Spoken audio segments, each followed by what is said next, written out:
Murió en mis brazos a las 14:37 horas del 8 de julio de 1947.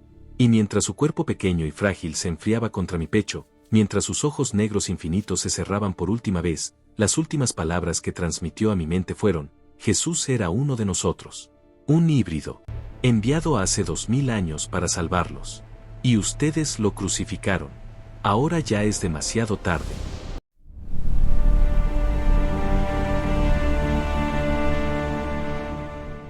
En ese momento, sosteniendo el cadáver de un ser de otro mundo en un hangar secreto en Roswell, Nuevo México, entendí por qué el gobierno haría cualquier cosa por mantener esto oculto.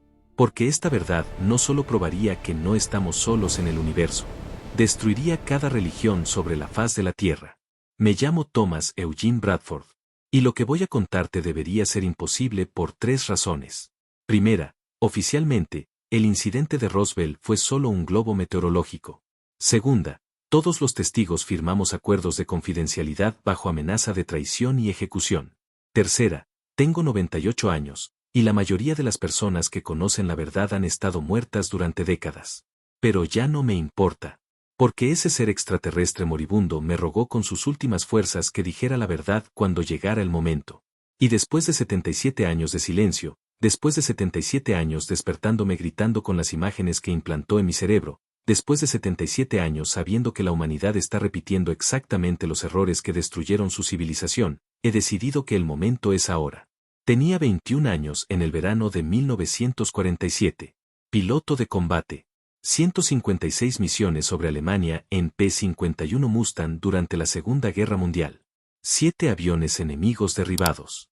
3 aterrizajes de emergencia donde debía haber muerto. Distinguished Flying Cross. 2 Purple Hearts. Serví 28 años en total, retirándome como coronel de inteligencia aeronáutica. He visto hombres quemados vivos en cabinas de aviones. He visto ciudades enteras reducidas a cenizas. He mirado a la muerte directamente docenas de veces. Pensé que nada podría quebrarme. Hasta que sostuve en mis brazos a una criatura de 1.2 metros de altura, con piel gris como delfín, cabeza desproporcionadamente grande, y ojos completamente negros sin blanco visible, mientras me mostraba telepáticamente la crucifixión de Cristo desde una perspectiva que ningún humano había visto jamás. Desde arriba. Desde su nave. Desde donde ellos observaban, llorando, mientras uno de los suyos era ejecutado por la especie que habían intentado salvar. Sé que llegaste aquí buscando respuestas sobre Roswell, la verdad detrás del encubrimiento más grande de la historia moderna. Y te respeto por eso. Porque se necesita coraje para cuestionar cuando un gobierno cambia su versión oficial 5 veces en 2 semanas. Se necesita inteligencia para reconocer que algo de magnitud catastrófica está siendo ocultado. Y tienes razón. Lo que están ocultando no es solo que existen extraterrestres. Es mucho, mucho peor que eso. En este testimonio voy a revelarte 3 verdades que he guardado durante 77 años bajo amenazas explícitas de muerte. Primero, te voy a demostrar con nombres específicos, fechas exactas, coordenadas geográficas precisas y descripciones técnicas que lo que se estrelló en el desierto de Nuevo México el 4 de julio de 1947 no era ningún globo meteorológico. Era una nave interplanetaria tripulada por 4 seres de un planeta llamado Zeta, ubicado a 39 años luz de la Tierra. 3 murieron en el impacto. El cuarto sobrevivió 9 días. Y yo pasé 47 horas a solas con él antes de que muriera. Segundo, te voy a revelar exactamente qué me transmitió ese ser telepáticamente. Las imágenes que implantó directamente en mi cerebro. Cómo me mostró toda la historia de su civilización en segundos. Y cómo me mostró la verdad sobre Jesús, sobre los ángeles bíblicos, sobre cada milagro registrado en textos sagrados. Verdades que corresponden exactamente con pasajes específicos de la Biblia, excepto que cuando las entiendes desde la perspectiva correcta, no son actos de un Dios místico. Son tecnología avanzada de una especie que ha estado guiando a la humanidad durante 200.000 años. Y tercero, te voy a explicar por qué esa entidad murió rogándome que advirtiera a la humanidad. Que vio en nuestro futuro que lo aterrorizó tanto. Y por qué sus últimas palabras fueron: ya es demasiado tarde. El experimento falló. Pero quizás algunos puedan salvarse si despiertan a tiempo. Lo que más me atormenta no es haber visto tecnología que desafía las leyes de la física. No es haber tocado materiales que nuestros científicos todavía no pueden replicar 77 años después. Es haber sentido el dolor absoluto de ese ser cuando murió. Un dolor que no era por su propia muerte. Era por nosotros. Por lo que sabía que le íbamos a hacer a nuestro planeta. A nosotros mismos. Exactamente como su especie se había destruido milenios atrás. Porque cuando murió en mis brazos, me mostró dos futuros posibles. En uno, la humanidad despertaba. Entendíamos el mensaje que Jesús había intentado entregar hace 2000 años. Evolucionábamos más allá de nuestra naturaleza destructiva. Nos uníamos con otras civilizaciones en las estrellas. En el otro, nos destruíamos en guerra nuclear en cuestión de décadas. El planeta quedaba muerto. Otro experimento fallido. Otra especie perdida que había recibido el regalo de la conciencia elevada y lo había desperdiciado en violencia y autodestrucción. ¿Cuál será?, le pregunté mientras sentía su vida escaparse. La respuesta que llegó a mi mente no fue esperanzadora. Fue aterradora en su simplicidad. Depende de cuántos despierten antes de que sea demasiado tarde. Y el tiempo se está acabando más rápido de lo que crees. Y yo era cristiano devoto cuando entré a ese hangar el 8 de julio de 1947. Metodista desde que nací. Iglesia cada domingo sin falta. Biblia leída completa 3 veces antes de cumplir 20 años. Creía con absoluta certeza que Jesús era el Hijo de Dios enviado para salvarnos. Cuando salí de ese hangar 47 horas después, seguía creyendo exactamente lo mismo. Excepto que ahora entendía que significaba realmente Hijo de Dios. No era metáfora. No era misterio divino imposible de comprender. Era literal. Jesús era hijo de ellos. Un híbrido genético. Mitad humano, mitad de una especie alienígena avanzada que nos había creado, elevado y amado como padres aman a sus hijos. Y su crucifixión no fue sacrificio místico para lavar pecados abstractos. Fue el asesinato de un ser enviado en misión de rescate desesperada para salvar a una especie que estaba fallando su propósito. Que había recibido el don de conciencia elevada y lo estaba usando para matarse mutuamente en lugar de evolucionar. Pero déjame llevarte al principio. O más bien, a 72 horas antes de que todo lo que yo creía sobre la realidad se desintegrara completamente. Todo comenzó 3 días antes de que mi vida cambiara para siempre. Era 5 de julio de 1947. Yo estaba estacionado en la base aérea de Roswell, Nuevo México, sirviendo como teniente primero y piloto de pruebas para el 59º Grupo de Bombardeo, la única unidad de bombardeo atómico del mundo en ese momento. Habíamos sido los que dejamos caer las bombas sobre Hiroshima y Nagasaki 2 años antes. Roswell era la instalación militar más secreta y más fuertemente vigilada de todo Estados Unidos. El clima ese verano era típico del desierto de Nuevo México. Días abrasadores con temperaturas superando los 38 grados Celsius. Noches sorprendentemente frías bajando a 15 grados. Cielos despejados la mayor parte del tiempo. Tormentas eléctricas ocasionales pero intensas que aparecían de la nada y desaparecían igual de rápido. Mi trabajo principal era probar sistemas de navegación experimental y entrenar nuevos pilotos en bombarderos B-29. Rutina. Segura. Aburrida, honestamente. Después de haber volado misiones de combate sobre Alemania, esquivando fuego antiaéreo y cazas enemigos, volar círculos sobre el desierto de Nuevo México no ofrecía mucha emoción. Mi círculo cercano en la base consistía principalmente en 2 hombres. El mayor Jesse Marcel, 40 años, oficial de inteligencia del 59º, un hombre brillante con conocimiento enciclopédico de aeronaves tanto aliadas como enemigas. Jesse era meticuloso, escéptico por naturaleza, el tipo de persona que necesitaba evidencia física antes de aceptar cualquier cosa como verdad. Y el capitán Oliver Papi Henderson, 33 años, piloto de transporte, uno de los mejores que he conocido, capaz de aterrizar un C-54 en condiciones que harían que otros pilotos se negaran a despegar. Papi era el opuesto de Jesse, optimista, bromista, siempre con una historia exagerada. Estos 2 hombres iban a estar conmigo cuando todo cambió. La noche del 4 de julio, hubo una tormenta eléctrica masiva sobre el desierto al noroeste de Roswell. No era inusual. Pero lo que sí era inusual fue el reporte que llegó a la torre de control alrededor de las 23:30 horas. Múltiples civiles en el área de Corona, aproximadamente 120 kilómetros al noroeste, reportaron haber visto algo brillante cruzando el cielo durante la tormenta. No un rayo. Algo sólido. Con luces. Moviéndose erráticamente. Probablemente un avión comercial reflejando los relámpagos, dijo el controlador de tráfico aéreo cuando escuchó los reportes. O algún borracho celebrando el 4 de julio viendo cosas. Pero después, alrededor de las 23:47 horas, nuestro radar detectó algo. Un contacto no identificado moviéndose a velocidad imposible. 2.400 kilómetros por hora según las lecturas. En 1947, el avión más rápido del mundo era el Bell X-1, que aún no había roto la barrera del sonido. 1.200 kilómetros por hora era el máximo absoluto. Este contacto estaba moviendo el doble de eso. Error del equipo, declaró el operador de radar. Tiene que ser. Pero entonces el contacto desapareció. No gradualmente. Instantáneamente. Como si hubiera dejado de existir o hubiera caído del cielo. La mañana del 5 de julio, recibimos un reporte de un ranchero llamado Mac Brazel. Había encontrado escombros extraños esparcidos en su propiedad, en el rancho Foster, cerca de Corona. Describió metal que no se podía doblar, quemar ni cortar. Vigas con símbolos extraños. Material que pesaba casi nada, pero era más fuerte que cualquier cosa que hubiera visto. El mayor Marcel fue enviado a investigar. Regresó esa tarde con el maletero de su vehículo lleno de piezas. Las llevó directamente al hangar 84, un edificio en el extremo más remoto de la base, normalmente usado para almacenamiento de armamento clasificado. Yo estaba ahí por casualidad. Había estado revisando documentos de vuelo en la oficina de operaciones adyacente cuando vi a Jesse entrar con 3 soldados cargando cajas. La expresión en su rostro era algo que nunca había visto.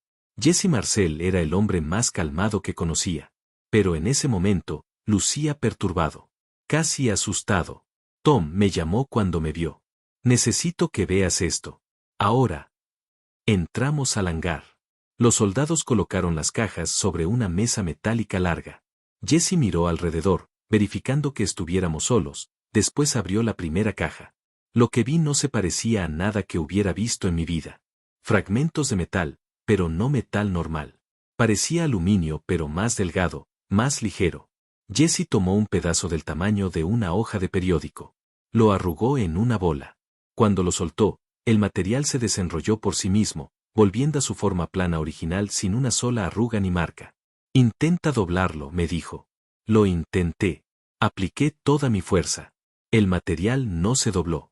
Ni un milímetro. Intenta cortarlo. Usó un cuchillo militar. Nada. La hoja resbaló sobre la superficie como si estuviera intentando cortar diamante. Intenta quemarlo. Usó su encendedor Zippo, manteniendo la llama directamente contra el material durante 30 segundos. El metal no se calentó. No se decoloró. No cambió en absoluto. ¿Qué diablos es esto?, pregunté.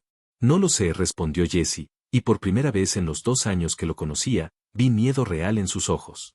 Pero hay más. Abrió la segunda caja. Dentro había vigas en forma de I, como las que usarías en construcción, pero más pequeñas, aproximadamente 30 centímetros de largo por 5 centímetros de alto. Y grabados en las vigas había símbolos. No inglés. No alemán. No japonés. No ningún idioma que yo reconociera. Símbolos geométricos, algunos parecían jeroglíficos egipcios pero más complejos, otros completamente alienígenos. Y entonces Jesse abrió la tercera caja. Y mi corazón se detuvo. Era un pedazo de lo que claramente había sido un panel de control. Aproximadamente del tamaño de un libro grande. Con botones, o lo que parecían ser botones, pero sin mecanismo visible.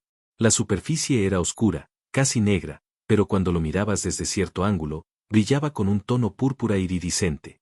Y había una pantalla, o algo parecido a una pantalla, con símbolos que parecían estar flotando dentro del material mismo, no impresos en la superficie. Jesse, dije, mi voz apenas un susurro, esto no es de ningún avión que yo conozca. Esto no es de ningún país que yo conozca. Lo sé, respondió. Por eso llamé al coronel Blanchard inmediatamente. Esto es más grande que nosotros, Tom. Mucho más grande. El coronel William Blanchard, comandante de la base, llegó 1 hora después.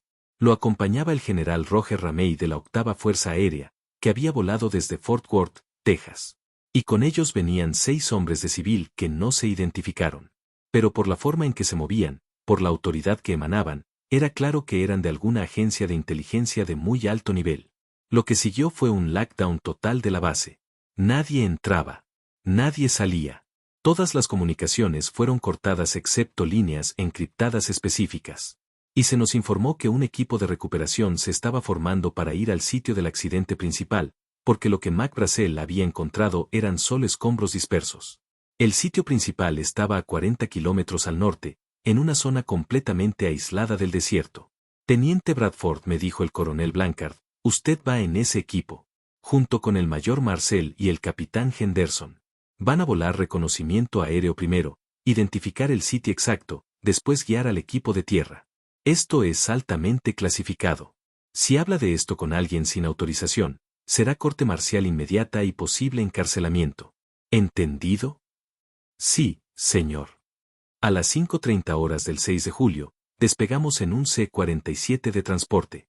Yo piloteaba. Papi Henderson era copiloto.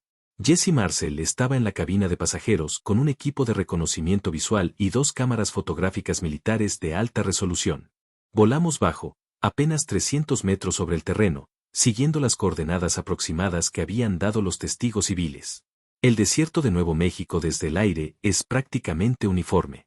Tierra rojiza, arbustos dispersos, formaciones rocosas ocasionales. Pero después de 40 minutos de búsqueda, Jesse gritó desde atrás. Ahí. 10 en punto. ¿Ven eso? Viré a la izquierda. Y entonces lo vi. Una cicatriz en el desierto. Un surco profundo en la tierra que se extendía por casi 1 kilómetro, como si algo hubiera impactado el suelo en ángulo bajo y rebotado múltiples veces antes de detenerse finalmente. Y al final de ese surco, brillando bajo el sol de la mañana, estaba la nave. No era grande. Quizás 9 metros de diámetro. Forma de disco, o más precisamente, 2 platos poco profundos unidos por los bordes. Sin alas. Sin propulsores visibles. Sin ventanas que pudiéramos ver desde el aire. La superficie era metálica pero con ese mismo brillo púrpura iridiscente que habíamos visto en el panel de control. Y había daño severo en un lado, donde claramente había impactado el suelo con fuerza tremenda. Dios santo, susurró papi. Es real. Es realmente real. Hice 3 pasadas sobre el sitio mientras Jesse tomaba fotografías. En la tercera pasada, vimos movimiento. Había vehículos militares llegando al sitio por tierra. El equipo de recuperación. Aterrizamos en un campo temporal que habían establecido a 2 kilómetros del sitio. Cuando salimos del avión, el calor del desierto nos golpeó como un muro. Debe haber estado cerca de 40 grados. Pero no era el calor lo que me hizo sudar. Era la anticipación. El miedo. La emoción. Todo mezclado en una sensación que me hacía difícil respirar. Nos llevaron al sitio en un jeep. A medida que nos acercábamos, pude ver que ya habían establecido un perímetro de seguridad. Soldados armados cada 20 metros formando un círculo completo alrededor de la nave. Y en el centro, científicos e ingenieros militares ya estaban examinando los restos. Pero no era la nave lo que captó mi atención cuando finalmente llegamos lo suficientemente cerca. Eran las tiendas médicas. 3 tiendas blancas de campaña médica montadas a 50 metros de la nave. Y actividad frenética alrededor de ellas. Mayor Marcel llamó uno de los médicos, un capitán que no reconocí. Necesitan ver esto. Ahora. Entramos a la primera tienda. Y mi mundo cambió para siempre. Había una camilla. Y en la camilla, cubierto parcialmente con una sábana blanca manchada con algo que no era exactamente sangre, estaba un cuerpo. Pero no un cuerpo humano. Medía aproximadamente 1.2 metros de altura. Extremadamente delgado, casi frágil en apariencia. Piel gris, no como piel humana sino más suave, casi como piel de delfín. Cabeza desproporcionadamente grande para el cuerpo, con frente prominente y abultada.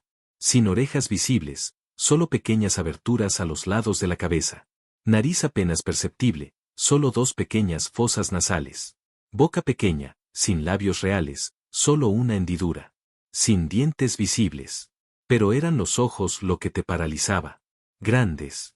Ovalados. Negros. Completamente negros. Sin blanco visible. Sin pupila distinguible. Solo oscuridad profunda e infinita que parecía absorber la luz en lugar de reflejarla. El ser estaba muerto. Claramente había sufrido trauma masivo en el accidente.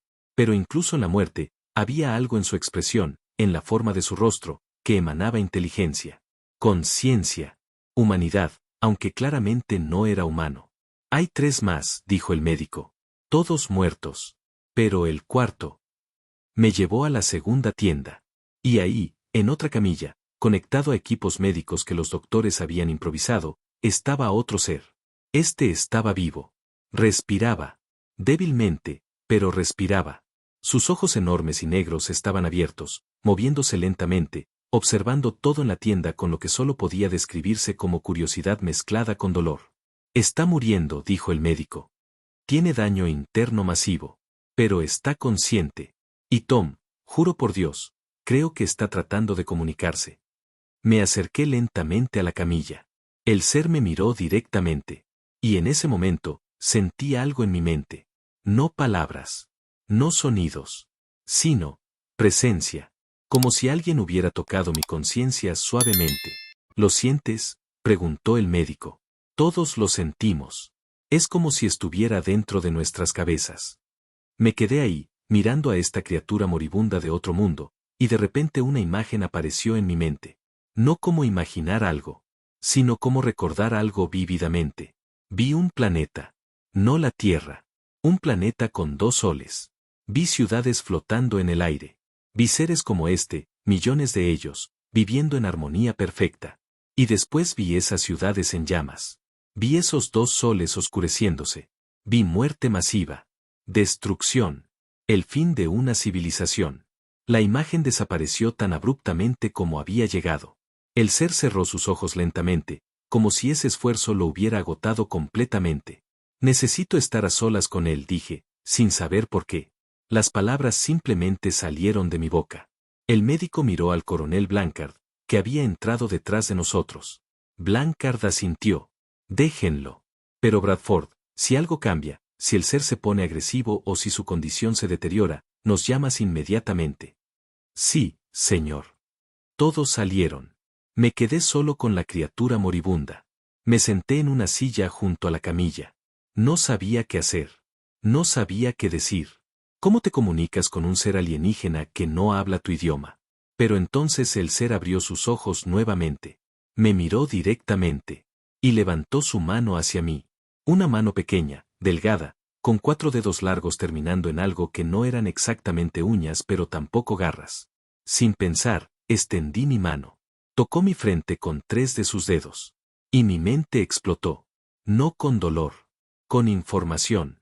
Con imágenes. Con comprensión que llegaba más rápido que el pensamiento. Vi toda su historia en segundos. Vi su planeta, Z, orbitando un sistema estelar binario a 39 años luz de la Tierra. Vi su civilización desarrollándose durante millones de años, alcanzando tecnología que parecía magia. Viajes interestelares. Manipulación de gravedad. Control de tiempo. Comunicación telepática perfecta. Pero también vi su error fatal. En su búsqueda de conocimiento, dividieron el átomo mucho antes de estar espiritualmente listos. Y usaron ese poder para destruirse mutuamente en una guerra que duró 1000 años. Una guerra que no dejó ganadores. Solo sobrevivientes dispersos entre las estrellas, buscando otros planetas donde pudieran comenzar de nuevo. Y encontraron la Tierra. Hace 200.000 años. Encontraron primates inteligentes que podrían, con ayuda, evolucionar más rápido. Entonces intervinieron. No con violencia. Con conocimiento. Con modificación genética sutil. Con enseñanza paciente durante milenios. Vi humanos primitivos siendo visitados. Vi a estos seres enseñándonos agricultura, arquitectura, astronomía, matemáticas, escritura, todo lo que nos elevó de animales inteligentes a civilización. Y los humanos primitivos los adoraron. Los llamaron dioses. Los llamaron ángeles. Construyeron templos para ellos. Escribieron sus enseñanzas en textos sagrados. Pero había un problema.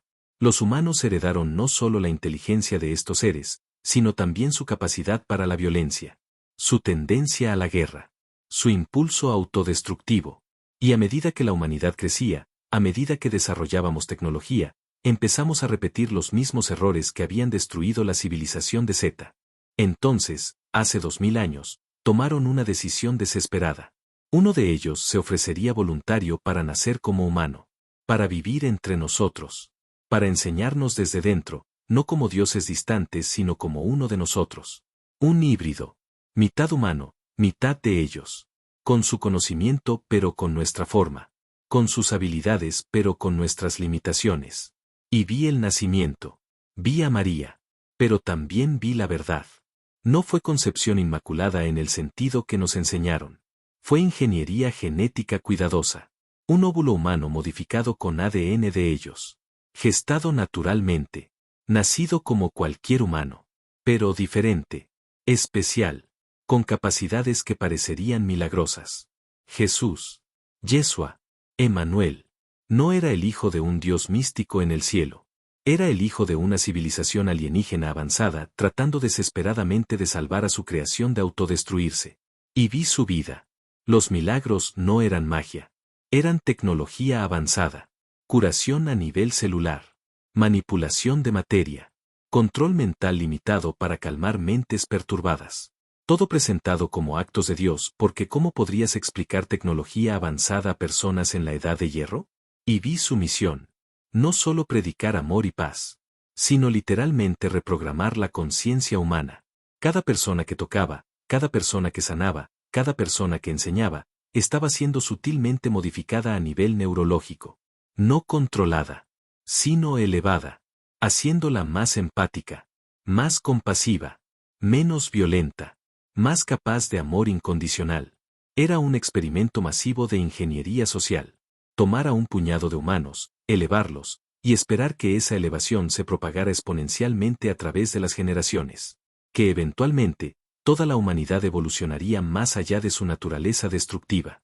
Pero entonces vi la crucifixión. Y entendí por qué ellos, observando desde sus naves ocultas en el cielo, lloraron. Porque la humanidad había rechazado su regalo. Habían tomado su intento de salvarnos y lo habían convertido en religión. En dogma. En otra excusa para guerra y división. Jesús murió. Pero antes de morir, su conciencia fue transferida. No al cielo en el sentido místico, sino a sus naves. Su esencia, sus memorias, su conocimiento, preservado en tecnología que no podemos comprender. Y desde entonces, ellos han observado. Esperando que su sacrificio no fuera en vano. Que eventualmente, la humanidad entendería su mensaje real. Pero han estado perdiendo esperanza. Porque desarrollamos bombas atómicas. Porque matamos a millones. Porque incluso después de ver los horrores de Hiroshima y Nagasaki, seguimos construyendo más armas. Más destructivas. Preparándonos para repetir exactamente el error que destruyó su civilización. Por eso vinieron en 1947. No a invadir. A advertir. A hacer contacto oficial con líderes mundiales y decirles, deténganse antes de que sea demasiado tarde. Hemos visto este patrón antes. Termina solo de una forma. Pero su nave fue alcanzada por un rayo durante esa tormenta eléctrica. Sistemas eléctricos fallaron. Se estrellaron. Y ahora este ser, uno de los últimos sobrevivientes de su especie, estaba muriendo en el desierto de Nuevo México por intentar salvarnos de nosotros mismos. Las imágenes cesaron. El ser retiró sus dedos de mi frente. Lágrimas corrían por mi rostro sin que pudiera controlarlas. Porque había sentido todo. No solo visto. Sentido. Su dolor. Su tristeza. Su amor desesperado por una especie que habían creado y que ahora estaba destruyéndose. Lo siento, susurré, mi voz quebrándose. Lo siento mucho. El ser me miró con esos ojos negros infinitos. Y por última vez, una imagen llegó a mi mente. Vi dos caminos posibles para la humanidad. En uno, aprendíamos. Evolucionábamos. Nos convertíamos en una especie interestelar pacífica, uniéndonos eventualmente con otros sobrevivientes de Zeta y otras civilizaciones en una comunidad galáctica. En el otro, nos destruíamos en guerra nuclear dentro de décadas. No quedaba nada. Solo un planeta muerto orbitando una estrella indiferente. Otro experimento fallido. Otra civilización perdida. ¿Cuál va a ser? Pregunté, aunque sabía que el ser no podía controlar nuestro futuro. Solo mostrárnoslo. La respuesta llegó como emoción pura, no palabras. Incertidumbre. Esperanza mezclada con miedo. Y después, una petición. Un ruego. Diles la verdad. Cuando estés listo. Cuando sea seguro. Diles que no están solos. Diles que son amados. Diles que el mensaje de Jesús era real, incluso si su origen no era lo que creían. Diles que aún hay tiempo. El ser cerró sus ojos. Su respiración se volvió más superficial. Los monitores médicos improvisados comenzaron a emitir sonidos de alarma. Los médicos corrieron de vuelta a la tienda. Pero yo me quedé ahí, sosteniendo la mano pequeña y delgada de esta criatura moribunda de otro mundo, mientras su vida se escapaba. Murió a las 14:37 horas del 8 de julio de 1947. Pasé 47 horas con él. 47 horas que cambiaron todo lo que creía sobre Dios, sobre Cristo, sobre el universo mismo. Lo que siguió fue encubrimiento masivo y sistemático. El general Ramey ordenó que se emitiera un comunicado de prensa diciendo que habíamos recuperado un disco volador. Ese comunicado salió el 8 de julio. Causó frenesí mediático inmediato. Pero después, apenas horas más tarde, el comunicado fue retractado. Nueva versión, era solo un globo meteorológico. Los escombros fueron rápidamente reemplazados con restos reales de un globo meteorológico para fotografías de prensa. Mac Brazel, el ranchero que había encontrado los escombros iniciales, fue detenido y entrevistado por oficiales de inteligencia durante días. Cuando finalmente fue liberado, su historia había cambiado completamente. Los cuerpos de los seres fueron transportados a Wright-Patterson Air Force Base en Ohio en medio de la noche. La nave fue desmantelada y también enviada ahí. Todo rastro físico del incidente fue borrado del desierto de Nuevo México en 48 horas. Y a todos los que estuvimos involucrados nos hicieron firmar acuerdos de confidencialidad bajo la ley de secretos oficiales. Nos advirtieron que si hablábamos, seríamos acusados de traición. Nuestras familias podrían estar en peligro. Era amenaza implícita pero clara. El mayor Jesse Marcel nunca habló públicamente sobre lo que vio hasta 1978, 30 años después, cuando finalmente reveló en una entrevista que los escombros no eran de ningún globo meteorológico. Murió en 1986, todavía insistiendo en la verdad. El capitán Pappy Henderson tampoco habló durante décadas.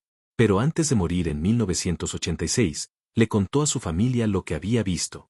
Les dijo, transporté cuerpos pequeños de otro planeta. Vi cosas que no podemos explicar. Y el gobierno mintió. En cuanto a mí, guardé silencio durante 77 años. Me retiré de la Fuerza Aérea en 1975 como coronel. Me casé. Tuve 3 hijos. 9 nietos. Viví una vida normal. Fui a la iglesia cada domingo. Leí la Biblia con ojos diferentes, viendo en cada versículo pistas sobre lo que realmente había pasado hace 2000 años. Y me quedé callado. Porque ¿cómo hablas de esto? ¿Cómo le dices a la gente que Jesús, el fundamento de su fe, era un experimento alienígena? ¿Que los ángeles en la Biblia eran visitantes de Zeta? ¿Que la estrella de Belén era una nave? ¿Que la ascensión fue literalmente eso, siendo llevado de vuelta a su nave? Pero ahora tengo 98 años. La mayoría de las personas que estuvieron en Roswell están muertas. Los acuerdos de confidencialidad que firmé fueron con un gobierno que ya no existe en la forma que existía en 1947. Y francamente, ¿qué van a hacerme? ¿Arrestar a un hombre de casi un siglo que está al final de su vida? He decidido que la verdad es más importante que mi seguridad. Porque ese ser murió rogándome que dijera la verdad cuando fuera el momento correcto. Y mirando el mundo actual, con tensiones nucleares aumentando nuevamente, con guerras en múltiples continentes, con la humanidad aparentemente decidida a autodestruirse, creo que el momento es ahora. Necesitas entender algo fundamental. La existencia de seres extraterrestres no contradice la existencia de Dios. Si algo, la confirma. Porque ¿quién creó a los seres de Zeta? ¿Quién creó el universo en el que tanto ellos como nosotros existimos? Hay algo más grande que todos nosotros. Algo que nosotros llamamos Dios, que ellos llaman con otro nombre, pero que es la misma fuerza creativa universal. Jesús era real. Su mensaje era real. Su amor era real. El hecho de que fuera un híbrido genético creado por una civilización alienígena avanzada no disminuye su significado. Si algo, lo aumenta. Porque significa que hubo seres lo suficientemente avanzados tecnológicamente para viajar entre las estrellas, y aún así eligieron enseñarnos amor, compasión, paz. Valores espirituales, no solo tecnología. Y su sacrificio fue real. Murió tratando de elevarnos. Murió sabiendo que la mayoría no entendería. Murió con esperanza de que eventualmente, lo haríamos. Mira el mundo actual. ¿Estamos más cerca de entender su mensaje o más lejos? Tenemos tecnología que él no podría haber imaginado en términos humanos, aunque su conciencia alienígena ciertamente la habría entendido. ¿Pero somos más compasivos? ¿Más pacíficos? ¿Más amorosos? ¿O seguimos matándonos por religión, por recursos, por poder? Seguimos construyendo armas más destructivas. Seguimos repitiendo exactamente los patrones que destruyeron a Z hace eones. Los seres que se estrellaron en Roswell vinieron a advertirnos. No pudieron entregar su mensaje a líderes mundiales porque murieron antes de que hubiera contacto oficial. Pero me lo entregaron a mí. Y yo lo estoy entregando a ti. No estamos solos. Nunca lo estuvimos.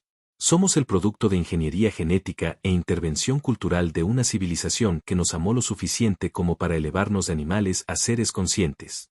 Y que nos ama lo suficiente como para advertirnos cuando estamos a punto de cometer el mismo error que los destruyó. Y tú, que has escuchado hasta aquí, que has tenido la apertura mental para considerar que la verdad es más extraña y más hermosa que cualquier religión organizada ha enseñado, tú eres exactamente el tipo de persona que necesitamos. Por eso te pido que te suscribas a este canal. No por números. No por fama. Tengo 98 años, no necesito fama. Sino porque este canal es mi forma de cumplir la promesa que le hice a ese ser moribunda hace 77 años. Compartir la verdad. Preparar a las personas. Despertar a los que estén listos. Y déjame un comentario respondiéndome esto. ¿Has sentido alguna vez, leyendo pasajes bíblicos, que falta contexto? ¿Que hay una explicación más profunda que no nos están diciendo? Porque creo que muchas personas sienten eso intuitivamente. Sienten que la historia oficial no está completa. Dale like a este video si crees que la verdad debe ser compartida, sin importar cuán perturbadora o transformadora sea. Porque cada like expande el alcance. Cada like hace que más personas vean esto. Más personas despierten antes de que sea demasiado tarde. Mi próximo video será sobre lo que encontramos en los archivos técnicos de la nave. Cómo su tecnología funcionaba. Y por qué el gobierno ha estado reverse engineering esa tecnología durante 77 años, desarrollando todo desde transistores hasta fibra óptica basándose en lo que encontramos en Roswell. Porque la explosión tecnológica que experimentamos desde 1947 no es coincidencia. Es el resultado directo de estudiar su tecnología. Mi nombre es Thomas Eugene Bradford. Tengo 98 años. Fui testigo del evento más significativo en la historia humana. Y he guardado este secreto durante 77 años. Pero los secretos tienen peso. Y a mi edad, ese peso se vuelve insoportable. Entonces lo estoy soltando. Lo estoy compartiendo contigo. Y ahora la responsabilidad es tuya. ¿Qué vas a hacer con esta información? ¿La vas a descartar como locura de un anciano? ¿O vas a considerar la posibilidad de que sea verdad? ¿Que todo lo que creías necesita ser reexaminado bajo una nueva luz? Jesús dijo, conoceréis la verdad, y la verdad os hará libres. Él sabía de qué estaba hablando. Porque Él era la verdad encarnada. Literalmente, un ser de otro mundo nacido en forma humana para mostrarnos el camino. Y su mensaje sigue siendo el mismo ahora que hace 2000 años. Aménse unos a otros. Perdonen. Tengan compasión. Elévense por encima de su naturaleza destructiva. Evolucionen. O perezcan. Esa es la elección que enfrentamos como especie. Y el reloj está corriendo. Los seres de Z han estado esperando durante 2 milenios para ver qué elegimos. No van a esperar para siempre. Que Dios, la fuerza creativa universal que conecta a todos los seres conscientes en este universo, te bendiga en tu búsqueda de la verdad. Y que cuando finalmente hagamos contacto oficial con civilizaciones de otros mundos, cosa que sucederá en las próximas décadas según lo que me mostraron, nos encuentren dignos del legado que Jesús trató de dejarnos. El cielo no es un lugar místico en las nubes. Es la elevación de la conciencia. Es evolucionar más allá de nuestros impulsos destructivos. Es convertirnos en la especie amorosa y compasiva que fuimos diseñados para ser. Y los ángeles no son seres etéreos sin forma. Son viajeros de las estrellas que nos han guiado, protegido y amado desde antes de que pudiéramos caminar erguidos. Esa es la verdad que Roswell me enseñó.